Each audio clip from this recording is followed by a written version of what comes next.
Join me while I make ham, a delicious and cheap alternative to the store-bought one. This recipe is based on Watson's from the Burger Dude channel. I'll link his recipe below. His recipe is really good. I start by adding a jar of cannellini beans into a big bowl, 1 tablespoon of sweet pepper, 1 tablespoon of miso paste, and mash and mix it all together. I usually use a blender, but I'm testing if the result is still good because not everyone has a blender. Spoiler alert, it is. It just takes a little bit more time, as you can see.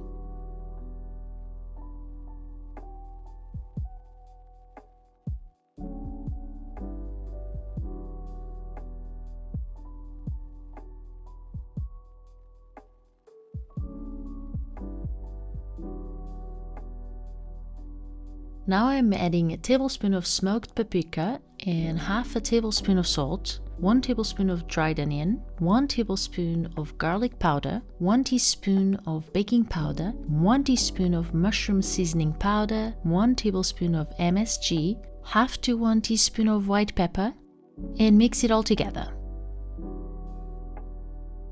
You can see some bean chunks and it is fine because in the end the texture is great and it actually makes it resemble meat even more in my opinion. Then I add 2 tablespoons of tapioca starch, 3 tablespoons of brewer's yeast, and I mix some more. And now it's time for the vital wheat gluten. I'm adding 420 grams of it into the mixture. I start by stirring a bit with a wooden spoon, trying to incorporate as much as possible.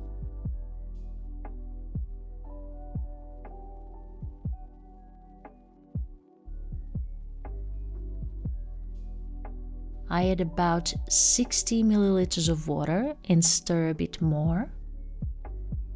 And as you can see, it gets harder to mix, so I know it's time to use my hands and knead the dough. I'm trying to incorporate all the dry ingredients.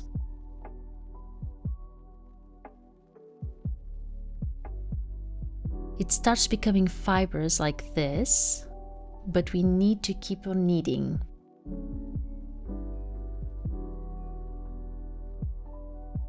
I like to stretch it over and over again. It is hard work, not gonna lie. If you have a food processor, you should use it for these parts. I don't, so I have to do it by hand. If you have any pent-up frustrations, this can be a great outlet for them.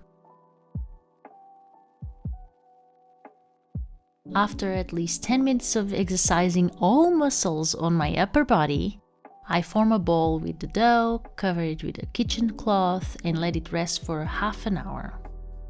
And now it's time to transfer the dough into the deli press. And if you ever watch this, Watson, thank you for this tip. This deli press is great for the hams of life.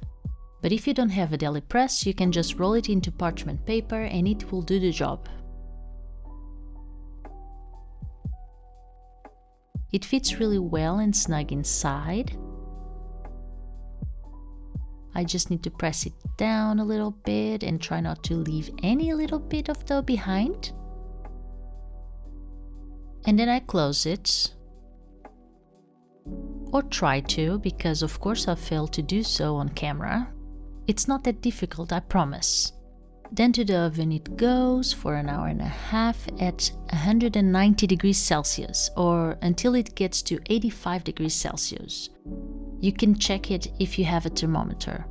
Then you let it cool down and store in the fridge overnight. On the following day, I took it out and it looked like this. I'm showing you how it actually looks like to dismantle this thing.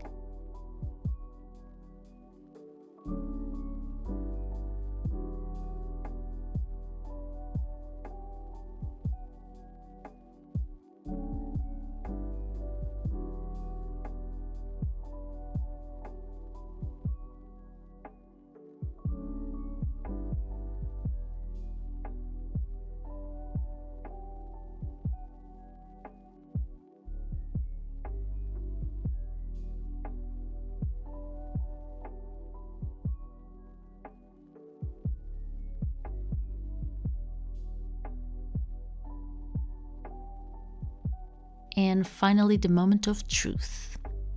A little taste test. And a happy dance. A little note.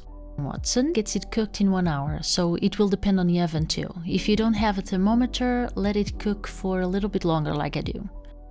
I've been making different variations from Watson's recipe, adjusting to what I have at home, and adding different seasonings, different beans, and basically testing different things. And let me tell you, I have been loving them all.